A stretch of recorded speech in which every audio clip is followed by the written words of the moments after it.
Assalamualaikum warahmatullahi wabarakatuh.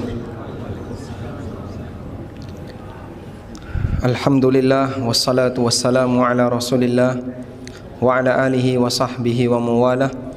Wa ashhadu an la ilaha illallah wahdahu la syarikalah wa ashhadu anna Muhammadan abduhu wa rasuluh sallallahu alaihi wa ala alihi wa sahbihi wa man tabi'al huda ila yaumil qiyamah. Alhamdulillah, puji syukur kita haturkan kehadirat Allah. Siang ini kembali kita lanjutkan kajian dengan membaca kitab Bulughul Maram. Dan sebelum kita membaca hadis dari kitab Bulughul Maram, terlebih dahulu kita akan sedikit memberikan catatan mengenai orang yang menyelenggarakan sholat jamaah sebelum jamaah utama dimulai. Mungkin kejadian ini tidak hanya ada di masjid ini dan barangkali juga berulang di masjid-masjid yang lain. Namun umumnya di masjid yang banyak disinggahi oleh para musafir, oleh para pengunjung, kejadian semacam ini cukup rentan terjadi. Mengadakan sholat berjamaah dengan imam sendiri sebelum sholat jamaah yang utama dimulai. Panduan kita adalah hadis Nabi sallallahu alaihi wasallam. Beliau mengatakan, la ya'ummur rajulu fi sultanihi wa la yujlasu ala takrimatihi fi baitihi illa biiznih. Seseorang yang berkunjung di rumah orang lain, dia tidak boleh ngimami di tempat itu kecuali dengan izin tuan rumah. Dan hal yang sama juga berlaku dalam masalah adab, siapa yang paling berhak jadi imam di sebuah masjid. Jawabannya masyarakat setempat itulah yang paling berhak. Takmir atau yang dipasrai, yang ditugasi untuk mengurusi masjid, mereka yang punya wewenang lebih besar. Sehingga orang lain pendatang, walaupun dia mungkin secara bacaan Quran lebih bagus, walaupun dia mungkin secara fikih lebih bagus, tapi ketika dia jadi tamu, maka dia tidak diperbolehkan untuk langsung nyelonong jadi imam illa biizni, kecuali dengan izinnya tuan rumah. Karena itu tidak diperbolehkan bagi siapapun yang statusnya sebagai orang yang bukan orang asli, pendatang, atau dia bukan yang berwenang untuk jadi imam kecuali dengan izin yang berwenang. Nah, kaitannya dengan hadis ini, dan hadis ini sahih riwayat At-Tirmidzi dan yang lainnya. Kaitannya dengan hadis ini, maka para ulama menjelaskan di antaranya keterangan Al-Buhuti dalam Kasyaful Qina, salah satu di antara ulama Mesir masa silam. Al-Buhuti dalam Kasyaful Qina mengatakan, wa yahrumu ayya umma fi masjidin qabla imamihi ratib. Haram seseorang untuk ngimami di sebuah masjid sebelum pelaksanaan solat yang diimami oleh imam ratib. Imam ratib berarti imam resmi. Illa biiznihi, kecuali dengan izin imam ratib. Li'annahu bimanzilati sahibil bait, karena imam ratib itu seperti tuan rumah. Wa huwa ahaqqu biha, dan dia yang paling berhak. Liqaulihi sallallahu alaihi wasallam, berdasarkan sabda Nabi sallallahu alaihi wasallam. Kemudian beliau mengutip hadis yang tadi kita baca, la ya'ummanna ahadukum la ya'ummanna rajulur rajula fi baitihi illa biizni. Seseorang tidak boleh ngimami orang lain di rumah orang itu kecuali dengan izin tuan rumah. Alasan yang lain adalah wali annahu yuaddi ila tanfir anhu, dan ini bisa menyebabkan orang itu jadi tidak percaya kepada imam. Ini jamaahmu kenapa? Kok mereka bikin jamaah sendiri? Jangan-jangan dia tidak sepemahaman dengan kamu. Mungkin bisa jadi muncul suudzon dari orang yang melihat, oh ini akidahnya beda dengan imam ratib, ini keyakinannya beda. Bahkan bisa sampai yang paling parah, mungkin dia mengkafirkan imam ratib, makanya tidak mau bermakmum di belakang imam ratib. Salah satu anggota imam jamaah yang beliau sudah taubat dan cerita kepada saya, gimana kalau kamu mampir di masjid umum, karena kelompok ini punya pemahaman tidak mau diimami oleh selain kelompoknya. Saya sempat tanya sama yang bersangkutan, lah terus kelompokmu ini kalau mampir di masjid umum gimana? Sementara sholat jamaah sudah dimulai, biasanya atau di tempat wudhu.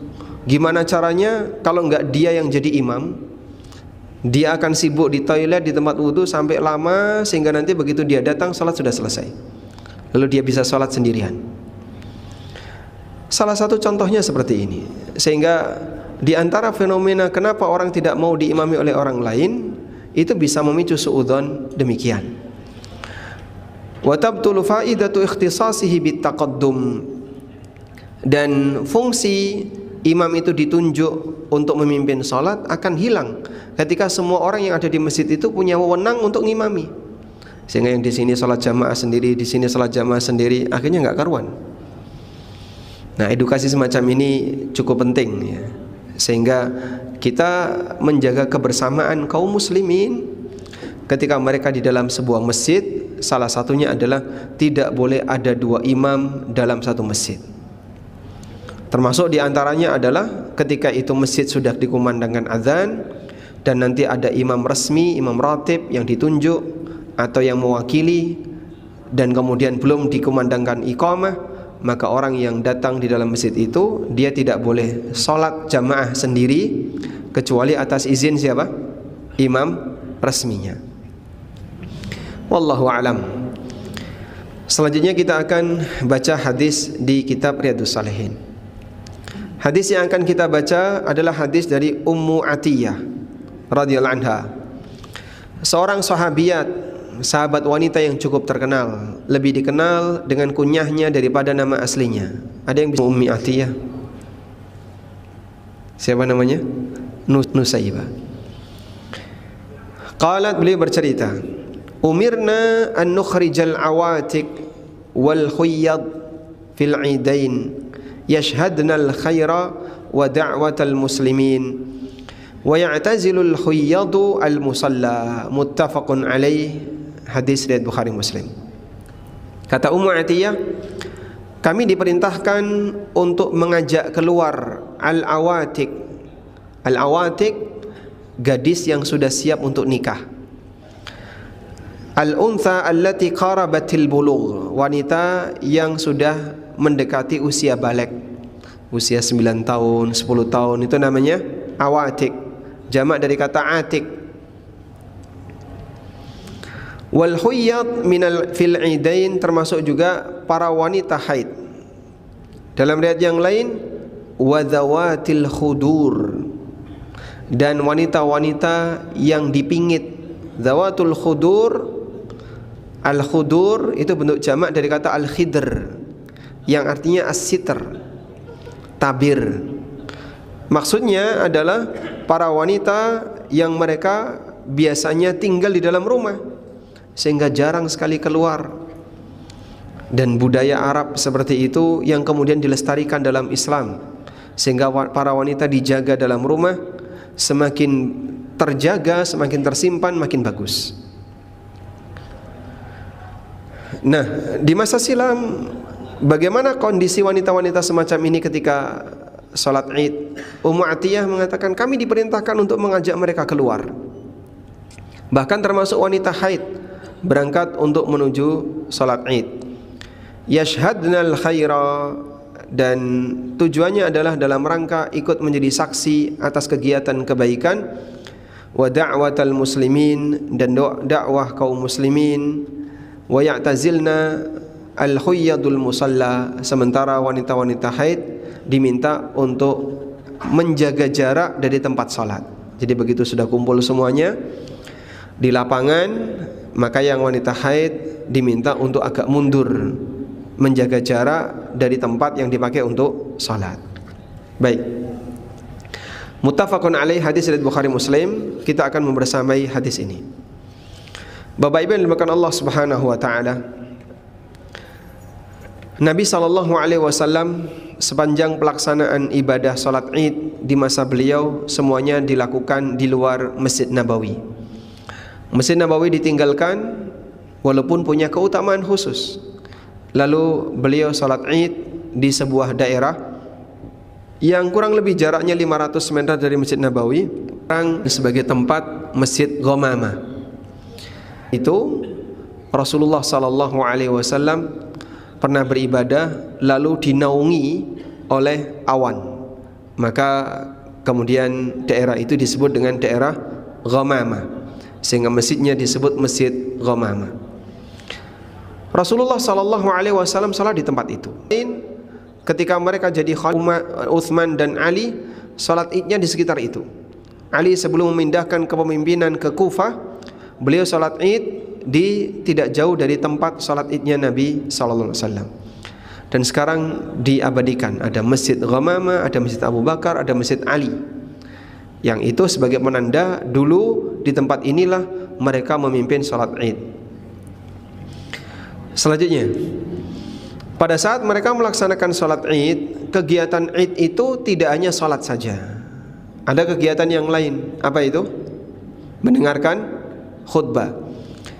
Sehingga semua diminta untuk kumpul, semua diminta untuk keluar rumah dan berkumpul di situ, yang diistilahkan oleh Ummu Atiyah yashhadnal khaira wa da'watal muslimin, dalam rangka turut menyaksikan kegiatan baik dan dakwah kaum muslimin, sehingga biar semuanya ikut bergabung.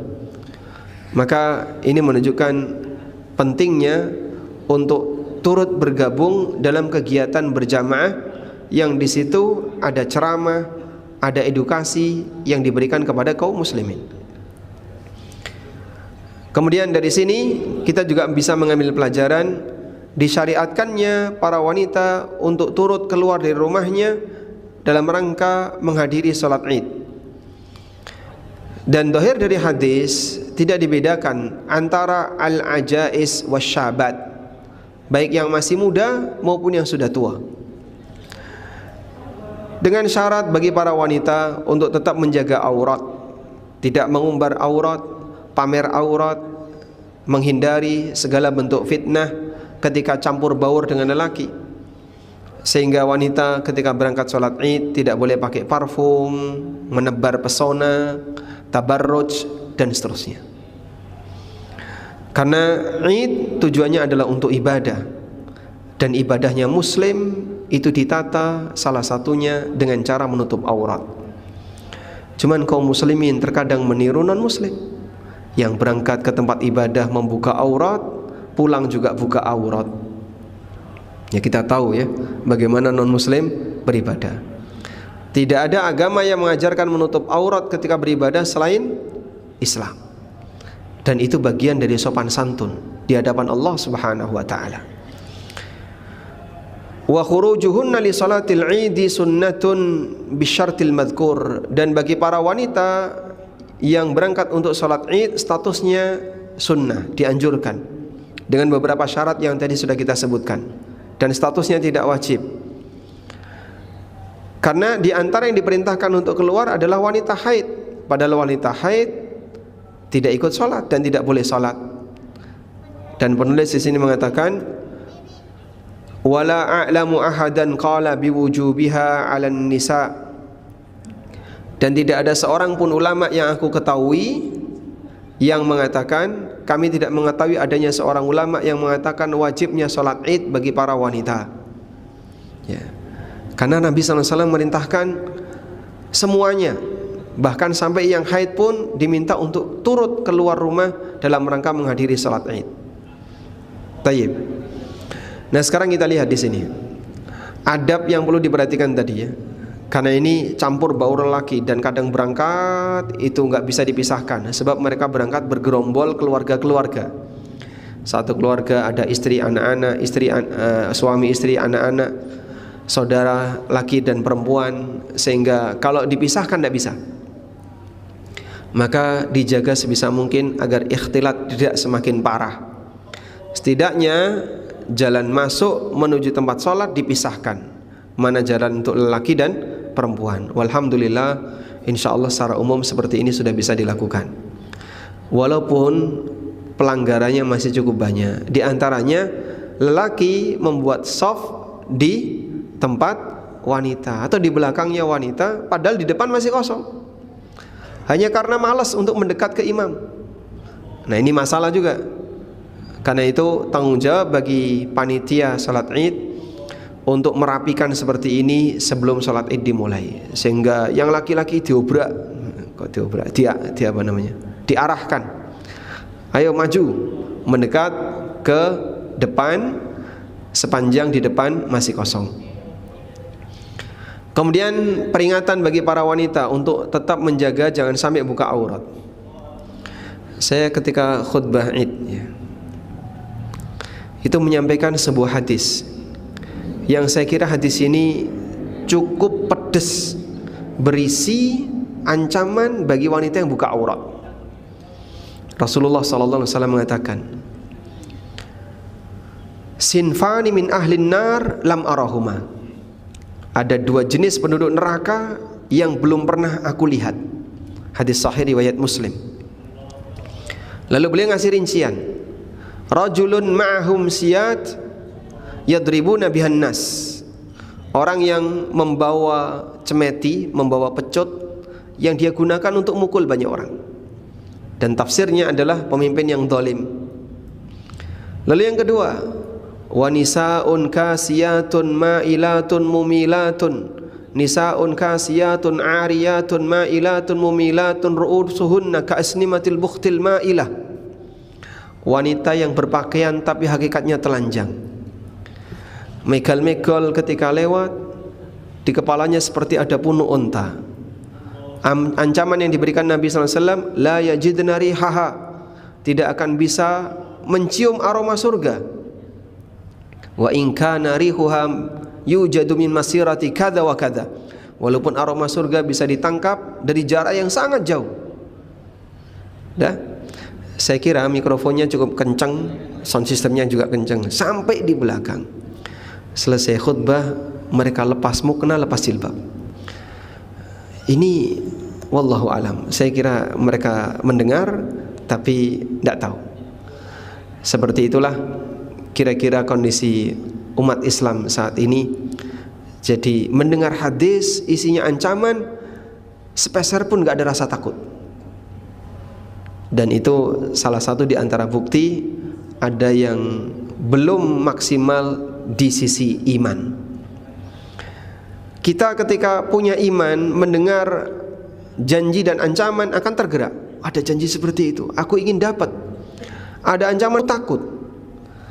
Tapi ketika nggak ada respon sama sekali, membuktikan bahasanya kualitas seperti ini perlu diperbaiki, kualitas imannya. Maka jamaah, terkadang penting bagi para khatib untuk menyampaikan satu nasihat khusus, terutama bagi ummahat, bagi para wanita, agar mereka perhatian dengan potensi dosa besar yang bisa saja terjadi pada mereka. Bahkan dosa itu terjadi sesaat pasca mereka dikasih nasihat, ketika kegiatan salat berjamaah Idul Fitri atau Idul Adha. Nah, selanjutnya kita akan beralih kepada masalah hukum menghadiri salat Id bagi laki-laki. Apa hukum menghadiri salat Id bagi laki-laki? Ulama beda pendapat mengenai hal ini. Pendapat yang pertama mengatakan laki-laki wajib menghadiri salat Id, baik Idul Fitri maupun Idul Adha. Siswa ketika salat Id, ya mereka nggak boleh mendekam di kamar kos, harus turut hadir. Dalilnya adalah perintah Nabi SAW untuk para wanita, yang kalau para wanita saja dikasih perintah seperti itu, apalagi bagi laki-laki. Sampai diceritakan oleh Ummu Atiyah dalam hadis riwayat Bukhari Muslim, ada wanita yang nggak punya jilbab, lapor kepada Rasulullah, ya Rasulullah, ihdana la yakunu laha jilbab. Ada di antara kami yang nggak punya jilbab. Apa kata Nabi SAW? Litulbisha ukhtuha min jilbabiha. Coba yang punya sisa jilbab itu dipinjemin yang nggak punya jilbab. Masya Allah, pas lebaran nggak punya jilbab. Demikianlah kehidupan para sahabat yang sangat terbatas dari sisi materi. Dan riwayat ini disebutkan dalam Sahih Bukhari Muslim. Maka berdasarkan riwayat ini, pendapat pertama ini menyimpulkan bahwa salat Id bagi laki-laki hukumnya wajib.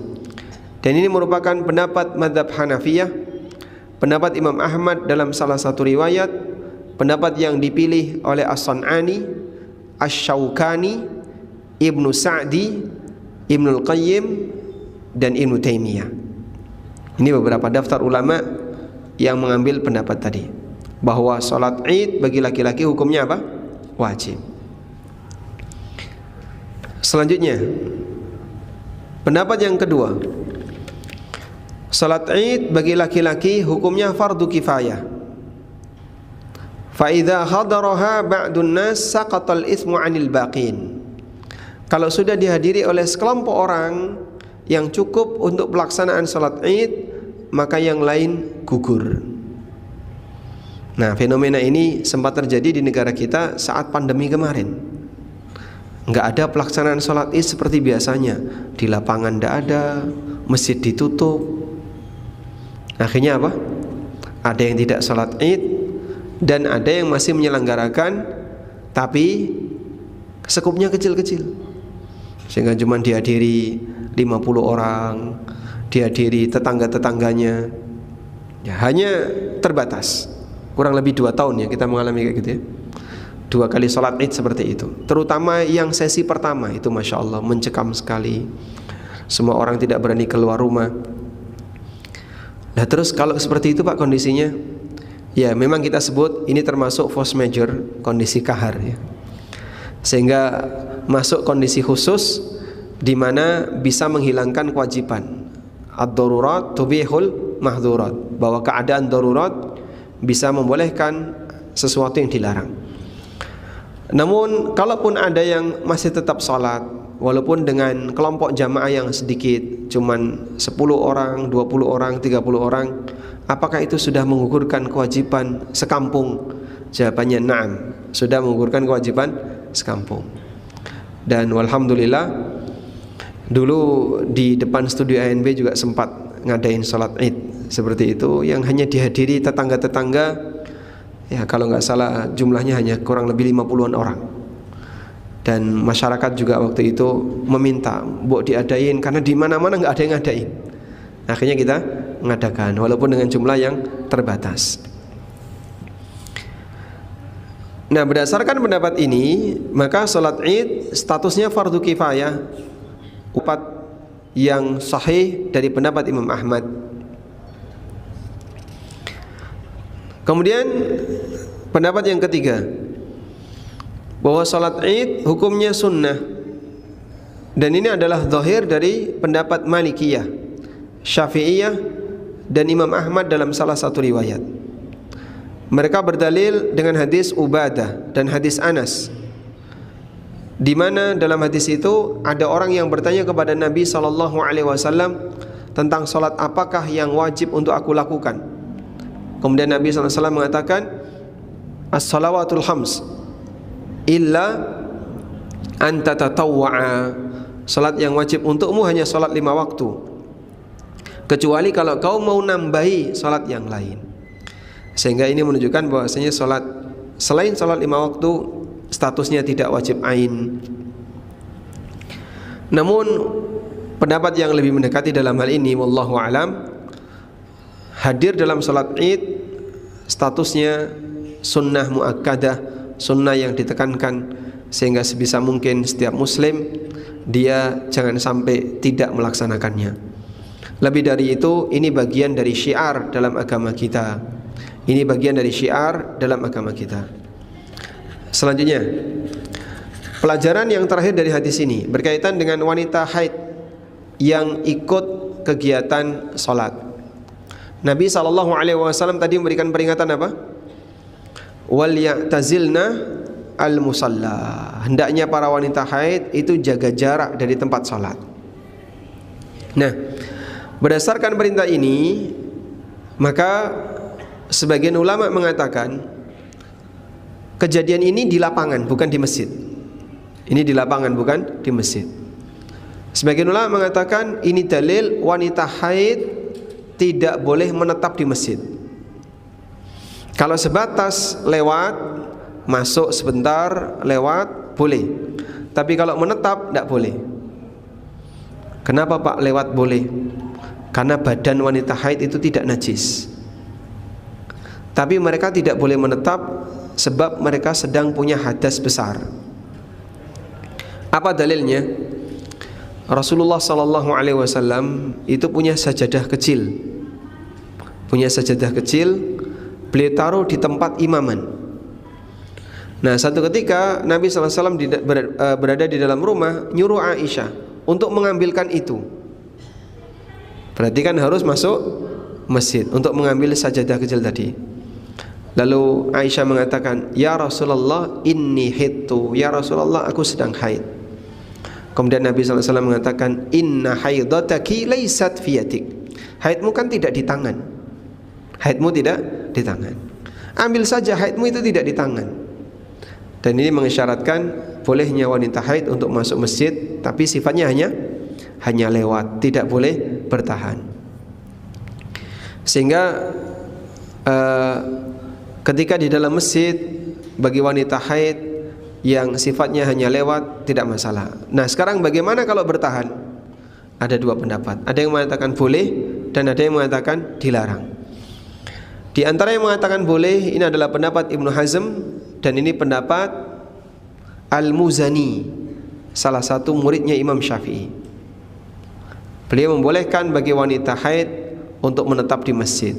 Sehingga konsekuensinya, bolehkah wanita haid ikut kajian? Jawabannya boleh. Tapi pas waktu sholat hendaknya dia menyingkir ke belakang. Misalnya kajian dari maghrib sampai isya, yang haid ikutan.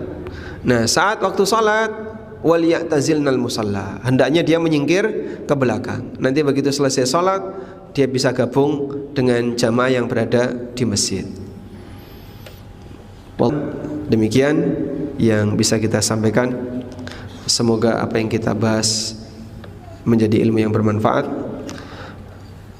Wassallallahu ala nabiyyina Muhammadin wa ala alihi wa sahbihi wasallam. Ada yang mau disampaikan? Tafadhal. Tadi kan ada dua pendapat yang wanita haid masuk dan menetap di masjid perbolehkan menurut Imam Syafi'i. Kemudian pendapat yang satu ini apa? Alhamdulillah. Bahwa wanita menetap di masjid ada yang membolehkan, dan ini pendapat Al-Muzani, bukan Imam Syafi'i ya.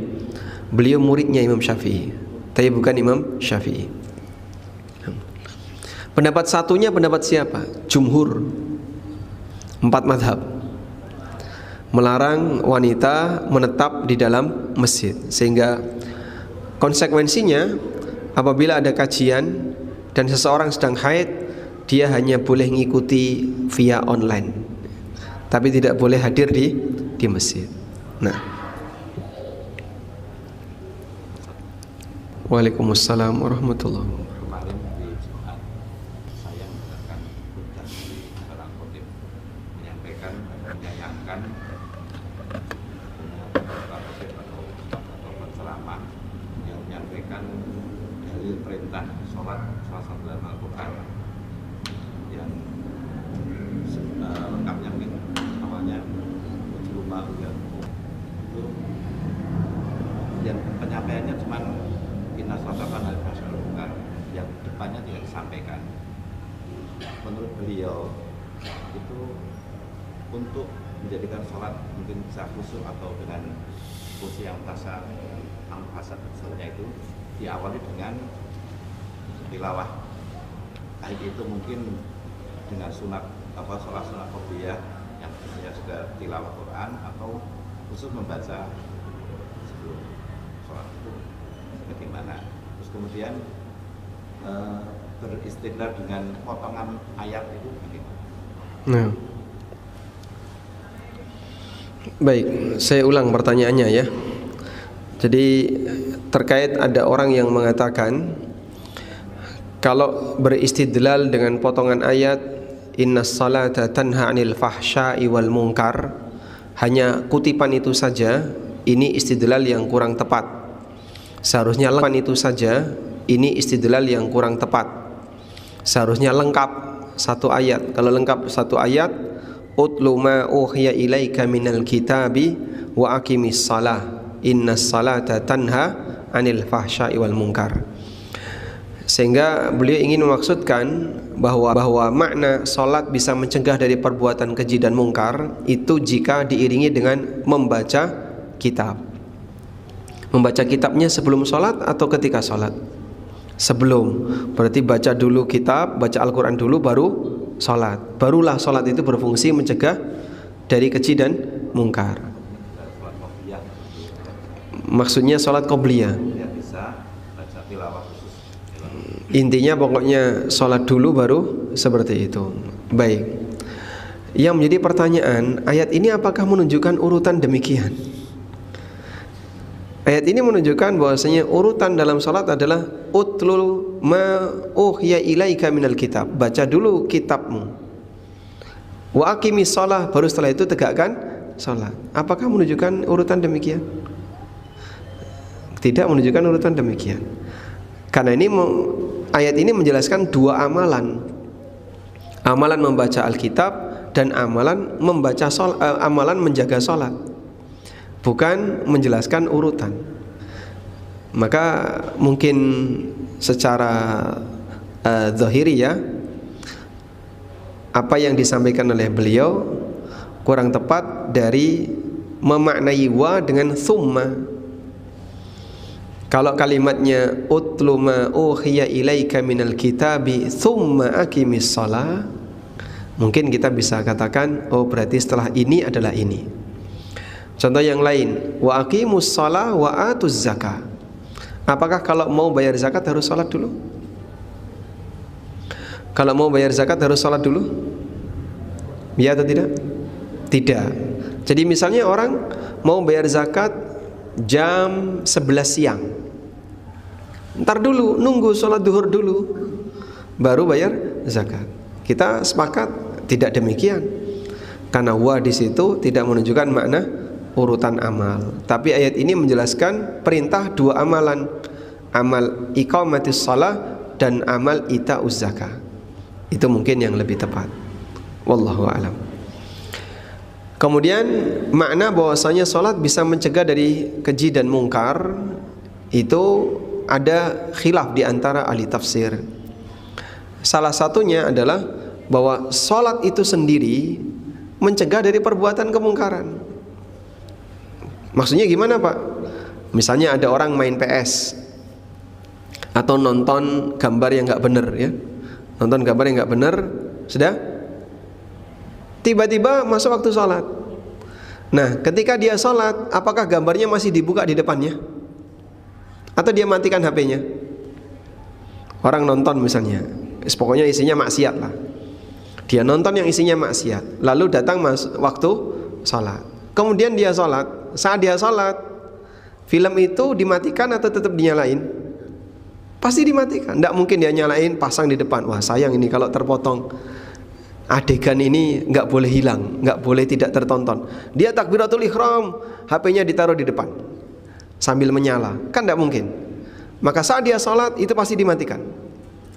Begitu mati dia sholat, dia tinggalkan semua maksiat apapun di saat dia sholat. Maka sholat dia mencegah dari perbuatan keji dan mungkar. Ada orang yang sedang ngobrol, kemudian mereka gibah kanan, gibah kiri, gibah atas, gibah bawah, semua digibah. Masuk waktu sholat, bubar majelis gibah, sholat jamaah. Saat sholat mereka gibah gak? Ketika sedang sholat apakah mereka gibah? Itulah sholat mencegah dari perbuatan keji dan mungkar. Allah tidak salah ketika berfirman, dan demikianlah realitanya semua sholat yang kita kerjakan di saat itu pula sholat ini mencegah perbuatan keji dan mungkar yang kita kerjakan. Wallahu a'lam. Baik, demikian yang bisa kita sampaikan. Wassallallahu ala nabiyyina Muhammadin wa ala alihi wa akhiru da'wana alhamdulillahi rabbil alamin.